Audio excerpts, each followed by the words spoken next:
Uma rosa vermelha. Esta é uma história de fundo doutrinário com base nos ensinamentos de Tia Neiva, a clarividente do Vale do Amanhecer. Trata-se de um fato, algo que efetivamente aconteceu envolvendo pessoas reais. Só que dessas pessoas, algumas vivem em nosso plano e são chamadas de encarnados, enquanto que outras vivem no plano etérico e são chamadas de desencarnados.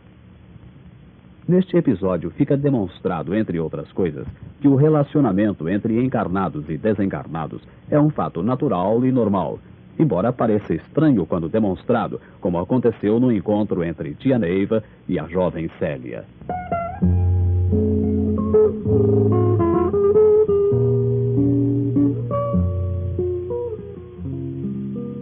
O carro sulcava o asfalto molhado em direção ao sul de Goiás.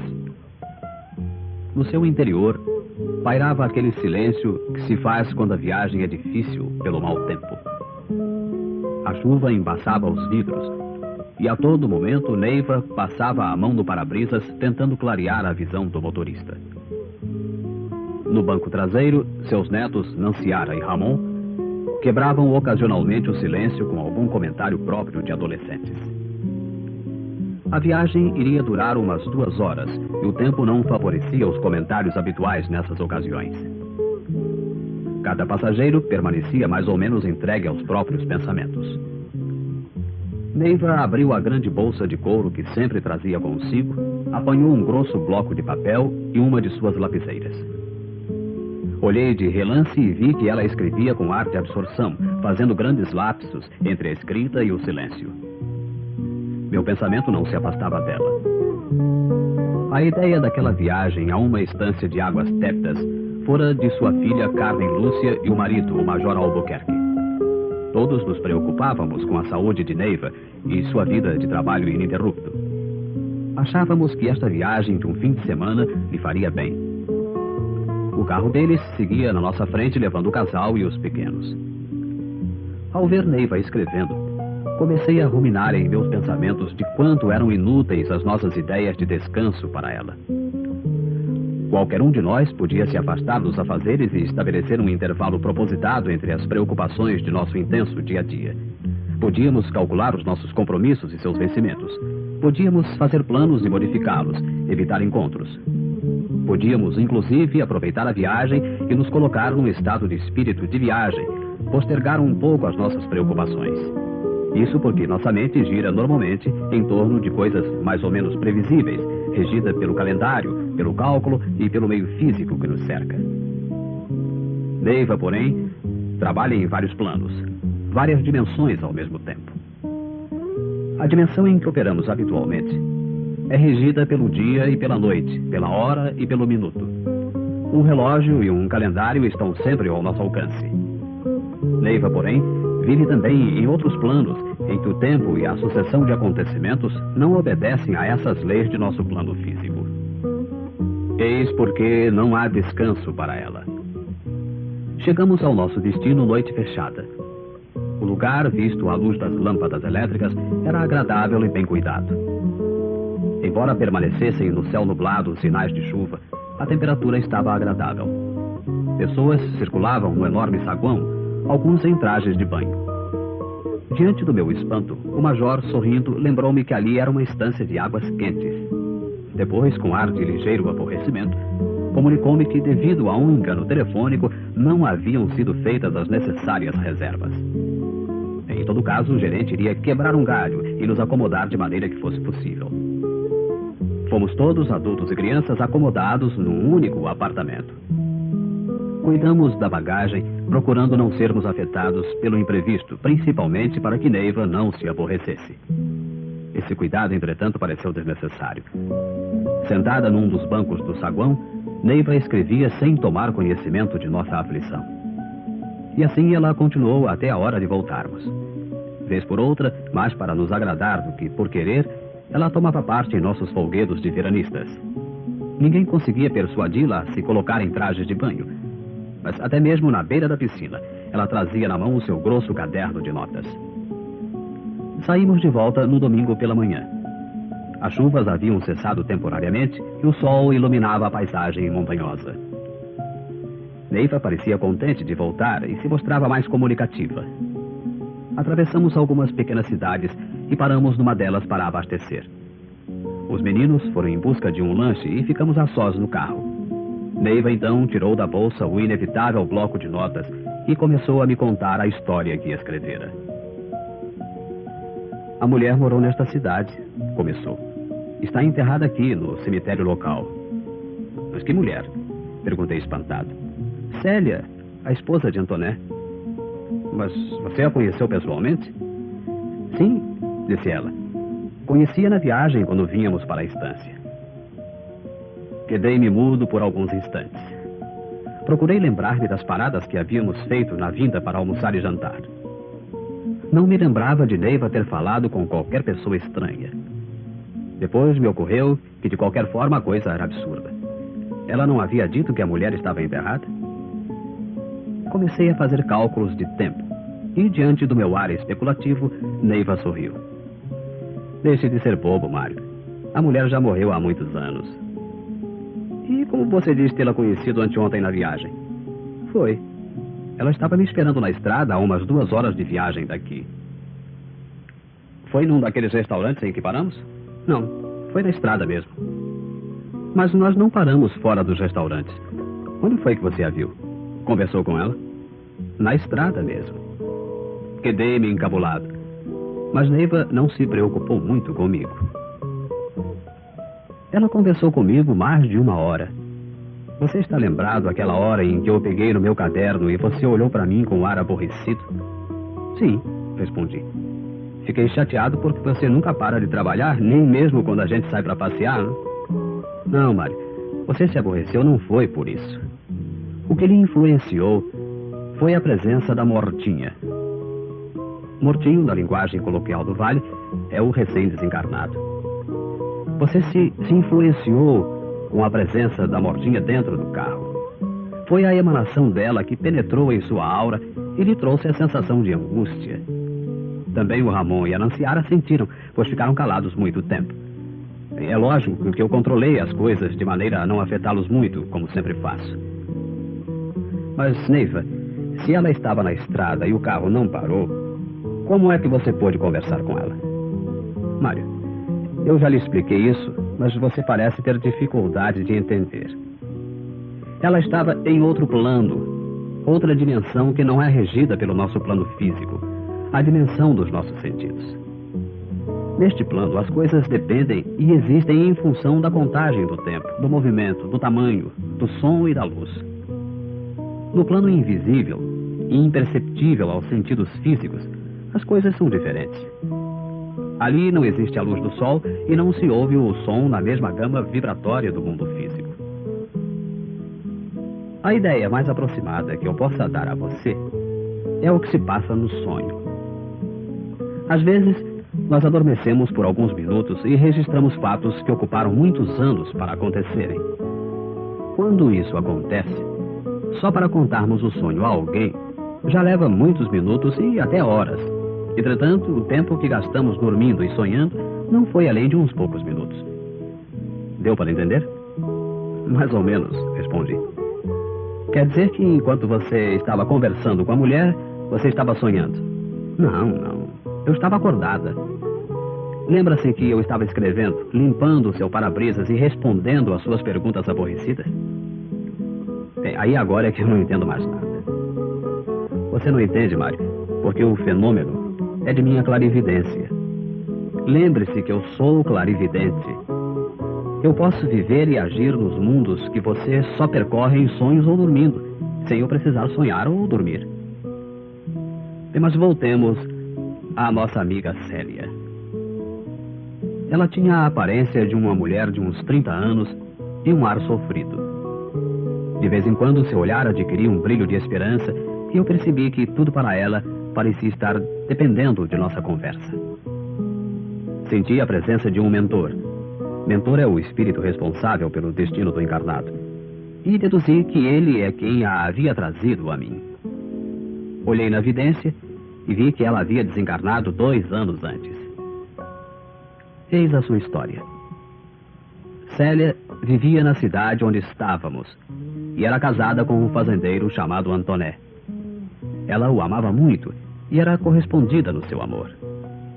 Um dia, porém, ela foi mordida pela peçonha do ciúme. Começou a sentir-se insegura e irritável, e com isso, fazendo seu marido sofrer. Com suas ações insensatas, ela foi se afastando dos familiares, tornando-se inimiga dos parentes do seu marido. A vida para os dois passou a ser cheia de sobressaltos e de suspense. Se iam a alguma festa e ele se sentisse alegre, Célia sempre dava um jeito e, sob o pretexto de qualquer mal-estar, com ar torturado, tirava-lhe todo o prazer da festa. Geralmente abandonavam a festa com os corações pesados. Se em qualquer outra ocasião Antoné se mostrasse deprimido, as suspeitas dela vinham logo à tona e ela fazia alguma cena de ciúmes. Oh, tia Neiva, como torturei a vida do meu pobre Antoné. Não só do meu marido, como de todos os seus familiares. Imagine, tia Neiva, que nós não tivemos filhos somente por causa do meu ciúme. Eu achava que se tivéssemos filhos, eles iriam tomar todo o meu tempo e eu não poderia correr atrás de Antoné como sempre fazia. Eu tinha ciúmes de tudo que ele fazia e suspeitava de todos os passos dele.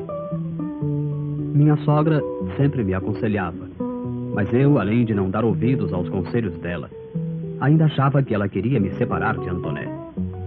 Com isso, rompemos relações e me tornei inimiga dela e de minhas cunhadas. As coisas foram assim piorando dia a dia, até o ponto em que Antoné começou a mentir-me para se livrar das minhas cenas de ciúme doentio. Certo dia, saí para fazer compras no comércio de nossa cidadezinha e surpreendi Antoné conversando com uma moça que havia sido sua namorada antes de nos conhecermos.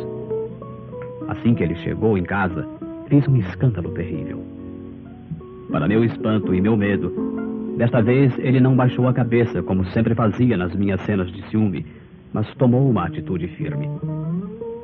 Aí ele disse: de hoje em diante irei aonde bem entender e farei o que quiser. Voltarei a frequentar a casa de minha pobre mãe, que tanto sofre por sua causa. Não, Célia. Você não mais me impedirá. Foi como se a terra tivesse se aberto sob os meus pés. Antoné revelou ser outro homem, não mais aquele ser submisso aos meus caprichos. Nele apareceu uma personalidade que eu, na minha cegueira, não conhecia. A partir desse dia, comecei a perder o controle da situação. Sentia-me perdida e sem recursos para lutar. Um medo atroz se apossou do meu coração e sentia que estava perdendo tudo o que tinha. Hoje eu sei, tia Neiva, que me faltavam forças porque eu vivia imersa no meu próprio ódio. A gente só tem forças para lutar quando está integrada na lei do auxílio, na lei do amor e da missão, não como eu, odiando. As coisas atingiram um ponto em que eu comecei a sentir saudades dos bons tempos que tivera antes. Procurava me chegar a ele, e apesar do seu ar de tristeza, ele sempre procurava me corresponder. Um dia, no meu desespero, me ocorreu a ideia de ter um filho. Antoné sempre sonhara com filhos e só não perseguia a ideia com medo dos meus argumentos mentirosos. Minha nova atitude produziu bons resultados e Antoné pareceu mais bem disposto a meu respeito. Mas, infelizmente para mim, o filho não vinha. Decidimos então procurar o velho médico da família. Depois de me examinar cuidadosamente, ele, com a intimidade que tínhamos, disse que não havia motivo algum de ordem física para que não pudéssemos ter filhos. Ponderou, entretanto, que filhos não vêm assim, quando queremos, quando encomendamos, mas sim por outras circunstâncias. Atribuía a presente dificuldade ao meu descontrole e, curiosamente, à minha falta de religião. Saí do consultório pensando seriamente como me recuperar e como conquistar novamente a situação privilegiada que tivera antes. Propus a Antoné procurar minha sogra e pedir perdão a ela. Ele, porém, me advertiu que era muito cedo, pois tanto sua mãe como suas irmãs estavam muito magoadas comigo. A vida continuou e eu passei a viver ainda muito isolada. Antoné realmente me amava e era sempre meigo e cavalheiresco comigo. Tínhamos uma fazenda perto da cidade e ele todos os dias ia trabalhar, agora porém sem minha vigilância. Assim se passaram 2 anos depois que eu me modificara. Certo dia Antoné me pediu que assinasse uns papéis. Embora eu não lhe perguntasse, ele disse que se tratava de uma fazenda de nossa propriedade que ele estava vendendo. Aí então tudo aconteceu. Eu fiquei possessa e perguntei asperamente: fazenda? Como? Que fazenda? Como você a comprou? E quem mora lá? Quem? Eu conheço essas pessoas. Oh, meu Deus! Exclamou ele horrorizado. É uma simples propriedade que estou vendendo. Não há ninguém de especial lá. Não, eu não acredito, disse eu. Eu vou lá ver antes que você venda. Não, disse ele revoltado. Chega, basta de tanto sofrer. E quer saber mais? Não quero mais sua assinatura. E saiu correndo. Eu fiquei na maior aflição, debatendo-me entre o medo, o ciúme e as incertezas do arrependimento. Mais tarde, nesse mesmo dia, Antenor, o capataz de nossa fazenda, veio buscar uns objetos em casa. Vendo o meu estado, ele respeitosamente me deu notícias de Antoné, informando que ele estava muito desolado. Procurei me justificar perante o capataz, e ele, demonstrando estar ao par de tudo, contou o que se passava. Não, disse ele, a senhora não devia temer da situação do patrão. Sim, era verdade. O Sr. Antoné se encontrava às vezes com Emília, sua antiga namorada. Ela lecionava numa fazenda vizinha à nossa e era natural os dois se encontrarem. Mas absolutamente nada havia entre eles.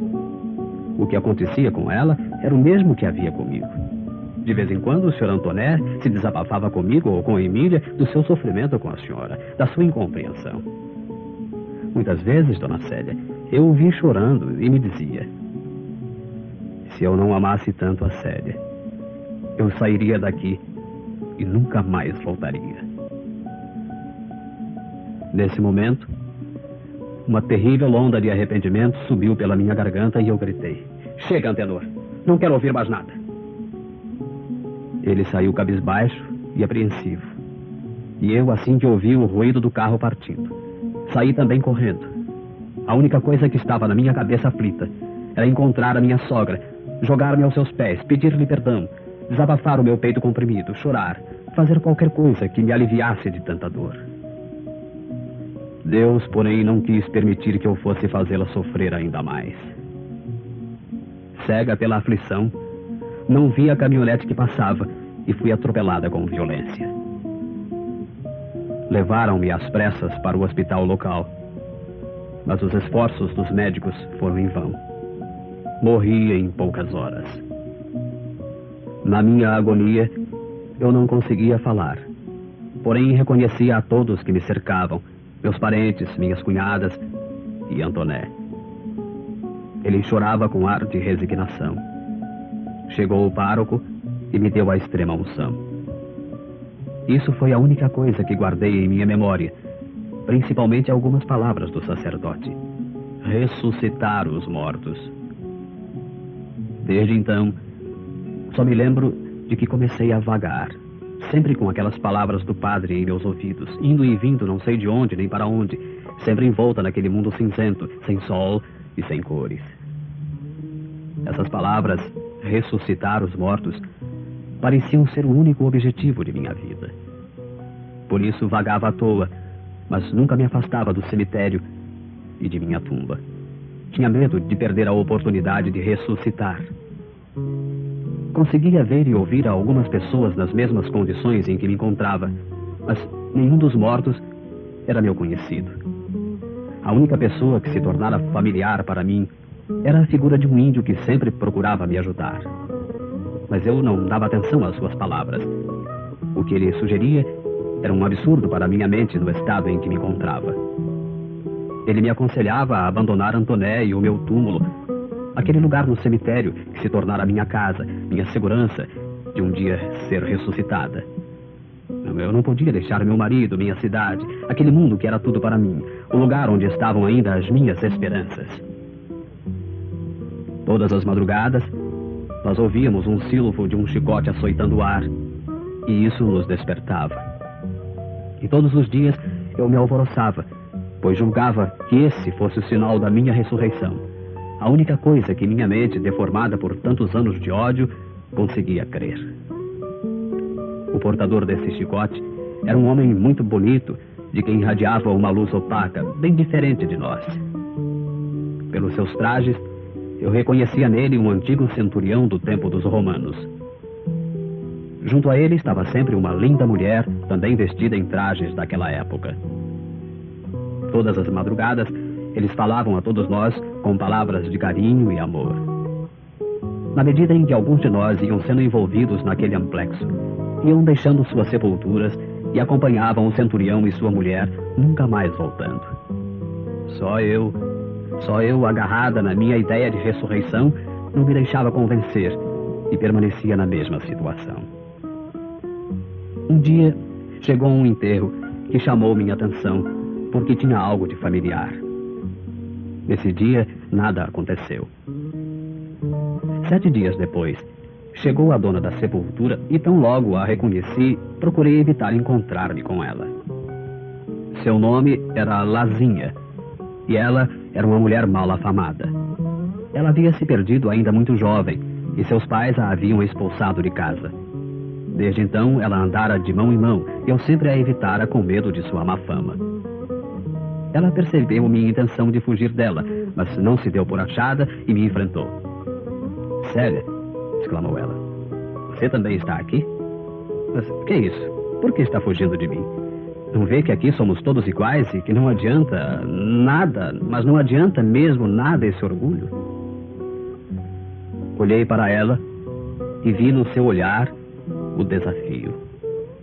Não soube o que responder e ela começou a contar o que havia se passado depois que eu morrera. Foi então que dei conta de mim, de como eu estivera inconsciente desde o meu desencarne e de como o tempo havia passado. "Depois que você morreu", começou ela, "Antoné viajou. Seu cunhado, Zeca, quase matou o motorista da caminhonete que a atropelou." Lazinha continuou contando algumas coisas que se lembrava de meu tempo de viva e depois, rematando, disse: "Sabe, Célia, eu não vou ficar por aqui. Vou embora para algum lugar melhor." Nessa altura pareceu lembrar-se de mais alguma coisa e disse: "Sabe, uma coisa muito falada na cidade foi que no seu enterro não apareceu quase ninguém." Nesse ponto da conversa de Lazinha, dei-me conta que eu havia visto, e só então percebia isso, muita gente no enterro dela. Ela pareceu ler meus pensamentos, porque foi logo dizendo: "É lógico, graças a Deus eu nunca infernei a vida de ninguém, nem nunca caluniei quem quer que fosse. Nem mesmo Fulgêncio, que foi o autor de minha desonra, eu condenei. Nunca tive ressentimentos com meus pais, mesmo depois que eles me botaram para fora da fazenda. Sim, sofri, mas nunca acusei ninguém. Hoje estão todos arrependidos do que me fizeram e eu saí bem com todos, e agora eu vou-me embora daqui." Nisso percebi que era madrugada, dos habituais dias que nunca nascem, que só se distinguem da noite pelos nossos hábitos, e ouvi o clássico silvo do chicote do centurião. Vi então um lindo índio que se aproximava de Lazinha e a segurava pela mão. Ambos viraram-me as costas e saíram caminhando. Senti então uma vontade incontida dentro de mim e comecei a gritar: "Ressurreição! Ressurreição! Oh, meu Deus, não há ressurreição. Não para uma cínica como eu. Oh, meu Deus, como pude viver caluniando as pessoas? Que fiz eu da minha vida?" E assim fiquei um longo tempo chorando, cheia de remorsos. Nisto, o mundo cinzento que me cercava pareceu clarear um pouco, e vi lá na minha sepultura Antoné e Emília. Ambos estavam ajoelhados junto ao meu túmulo e pareciam dizer algumas palavras dirigidas a mim. Fiquei como que petrificada onde estava e senti que um doce alívio se apoderava de minha alma.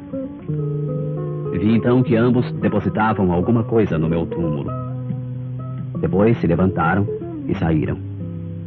Corri para lá e deparei com uma linda rosa vermelha que havia sido deixada por ambos para mim. Peguei-a com ternura e abracei a minha rosa, a minha querida rosa, a minha doce flor da esperança. Agradecida, pedi a Deus por Antoné e Emília. Agora sabia que de nada me valeria a ressurreição. Esta rosa, sim, era a minha esperança de perdão. Se Emília me perdoava, então todo mundo me perdoaria. Fiquei ali naquele êxtase e perdi a noção do tempo. Foi tirada de minha abstração por Tucuruí, o mesmo índio que levara a Lazinha. Com um ar bondoso, ele pegou-me pela mão e me foi conduzindo para fora do cemitério. Caminhamos com leveza por algum tempo e depois ele entregou-me à senhora Tia Neiva. Célia terminou a sua história e eu terminei as anotações. Entreguei-a aos meus amigos espirituais e ela se foi, muito feliz. A tarde ia mergulhando no claro escuro da noite. Olhei o céu carregado de nuvens de chuva e fiquei imaginando a cena. Espíritos luminosos levando a sofrida Célia para outros planos, para outras vidas, outros caminhos. Imaginei também Célia abraçando junto ao seio sua querida rosa vermelha, a rosa de sua esperança, da esperança do seu perdão. Os meninos voltavam ruidosamente do lanche. Traziam sanduíches e frutas. Eu me acomodei no volante e partimos de volta. Neiva, agora mais atenta às coisas do momento, comia o seu lanche. Uma lágrima furtiva teimava em descer pelo meu rosto e eu não conseguia engolir. Oh, meu Deus, mesmo naquela viagem de recreio, Neiva permanecia naquilo que ensinava. Sua missão era o sacerdócio. Ela era sempre a mesma sacerdotisa dos templos. Ela havia encaminhado Célia com amor, o mesmo amor com que entregou seus olhos a Jesus, por testemunho de que nunca, por vaidade, se afastaria do seu sacerdócio.